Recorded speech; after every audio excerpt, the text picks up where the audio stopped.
କୋଡ଼ି ଧରିଛୁ ଆଉ ଆମେ ଦି ଜଣ ବର୍ତ୍ତମାନ ବାହାରି ପଡ଼ିଲୁ ଆମ ବିଲକୁ। ତ ଆଜ୍ଞା ଆମେ ତ ଏକୁଟିଆ ଲୋକ, ନିଜେ ଖଟିବୁ ନିଜେ ଖାଇବୁ। ଏଇ ବର୍ଷ କିଛି ବିଲ କାମ କରିଥିଲୁ, ପଇସା ପତ୍ର ଖର୍ଚ୍ଚ କରିଥିଲୁ, ପରିଶ୍ରମ କରିଥିଲୁ କିଛି ଲୋକଙ୍କୁ ଡାକିକି। ଆଉ ଚାଷ ହେଇଯାଇଛି, କାମ ସରିଯାଇଛି।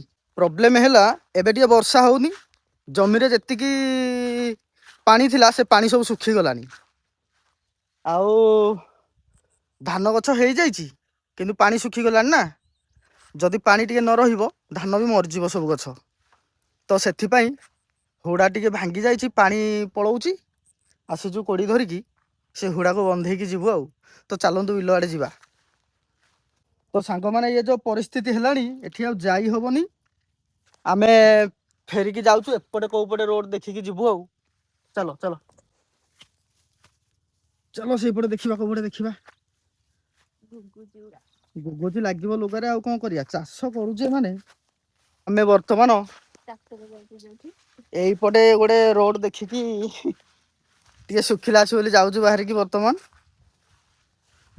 ଆଗକୁ ତ ପଳେଇ ଆସିଲି, ତଥାପି ଚପଲ ଗୁଡ଼ା ଖସି ଯାଉଛି। ତ ମୁଁ ତଳକୁ ପଳେଇ ଆସିଲି। ଆଉ ସେ ଗୋଟେ ଏଇଟା ହୁଡ଼ା ଟିକେ ଅଛି, ବଡ଼ ହୁଡ଼ା। ଆସ ବାଗେଇକି ଆସ, ଆସ ପଡ଼ିବ ଦେଖିକି। ବିଲ କାମ ହେଲା ବେଳେ ବି ଆମେ ବହୁତ ପରିଶ୍ରମ କରିକି କାମ କରିଥିଲୁ, ଏମିତି ପଡ଼ି ଉଠିକି କାଦୁଅ ମାଟିଆରେ। ତ ବର୍ତ୍ତମାନ ଆମେ ଆସିଲୁ। ଏଇ ଜମିଟି ବି ଆମର ଆଜ୍ଞା, ଏଇଟା ଦେଖିପାରୁଥିବେ। କିନ୍ତୁ ଏ ବର୍ଷ ଆମେ କରିନୁ ଚାଷ, ଏ ବର୍ଷ ଆମେ କରିନୁ କାରଣ ଗଲା ବର୍ଷ ଟିକେ ଏଇଟା ଅସୁବିଧା ହେଇଥିଲା, ହୁଡ଼ାଟା ଏପଟେ ପ୍ରୋବ୍ଲେମ ଥିଲା, ଭାଙ୍ଗି ଯାଇଥିଲା। ଆଉ ଯାହାଦ୍ୱାରା ଏଇ ବର୍ଷ ଟିକେ ଏପଟ ସେପଟ ବ୍ୟସ୍ତତାରେ ରହିକି ଆଉ ହୁଡ଼ାଟା କାମ କରିପାରିଲୁ ନାହିଁ। ସେଥିପାଇଁ ଏ ବିଲଟା ଚାଷ କରିପାରିଲୁନି, ଟିକେ ଅସୁବିଧା ଅଛି ବିଲଟାର ବୋଲି।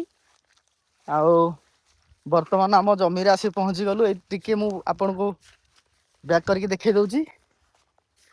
ଏଇଟା ଆମର ବିଲ, ଦେଖିପାରୁଥିବେ। ପାଣି ଅଳ୍ପ ଅଳ୍ପ ଅଛି, ଅଧିକା ଥିଲା କିନ୍ତୁ ଶୁଖିଗଲାଣି।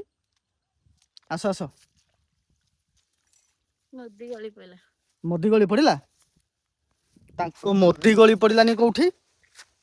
ଆଉ କୋଉଠି ମୋଦି ଗଳି ପଡ଼ିଲା? ମୋଦି ଗଳି ପଡ଼ିଲା। ତ ଇଏ ନଟି ହୁଡ଼ାରେ ଆମେ ବାଗେଇକି ଆସ ଆସୁଛୁ ବର୍ତ୍ତମାନ ଆଉ। ତ ଏଇ ଦେଖିପାରୁଥିବେ, ଏଇ ହୁଡ଼ାଟାରେ ଆମେ ଚାଲି ଚାଲି ଯାଉଛୁ ଆଉ। ଏଇଠି କୋଉଠି ଆମର ପାଣି ପଳଉଛି ତଳକୁ, ନିଜେ ନ ଖଟିଲେ କିଏ ଦବ? କାଇଁ ମାଛ? ମାଛ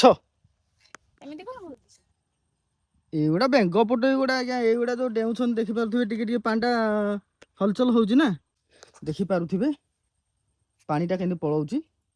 ଏଇଠି ବଡ଼ ଗାତ ଗୋଟେ ହେଇଛି, ଏଇପଟେ ସବୁ ପାଣି ଯାଉଛି ହେରି, ଦେଖିପାରୁଥିବେ। ଏଇ ପାଣିଟାକୁ ଆମେ ବନ୍ଧେଇ ଦେଲେ ପାଣିଟା ଷ୍ଟ୍ରକ୍ ରହିଯିବ ଜମିରେ। ଆଉ ଖରା ଏବେ ହଉଛି ନା, ପାଣି ଶୁଖିଯିବ ନହେଲେ ଆଗକୁ। ତ କିଛି ପାଣି ରହିଗଲେ ହେଲେ ଧାନ ଗଛ ବଞ୍ଚିଯିବ। ତ ବର୍ତ୍ତମାନ ମୁଁ କାମରେ ଲାଗିଲି। ଏବେ ମୁଁ କୋଡ଼ି ଧରିକି ପୁରା ପ୍ରସ୍ତୁତ ହେଇଗଲି।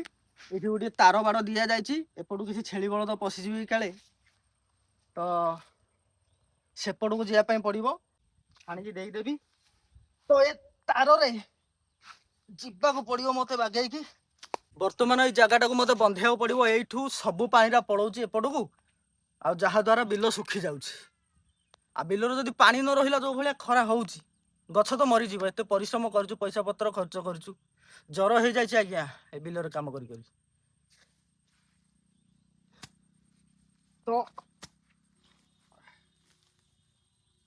ବର୍ତ୍ତମାନ ବନ୍ଧେଇଲି।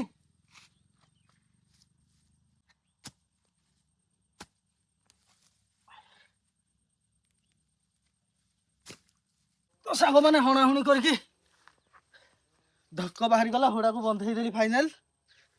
ପାଣି ଏଥର ରହିଯିବ। ଆଉ ଦେଖିବା, ଯଦି ବର୍ଷା ହେଲା ତ ଭଲ କଥା, ବର୍ଷା ନହେଲେ ଏଇ ପାଣି ଟିକରେ ଯେତିକି ଗଛ ହେଲା ହେଲା ଆଉ। ହଉ ତାହେଲେ ଏବେ ଆମେ ଆସୁଛୁ, ରହୁଛି।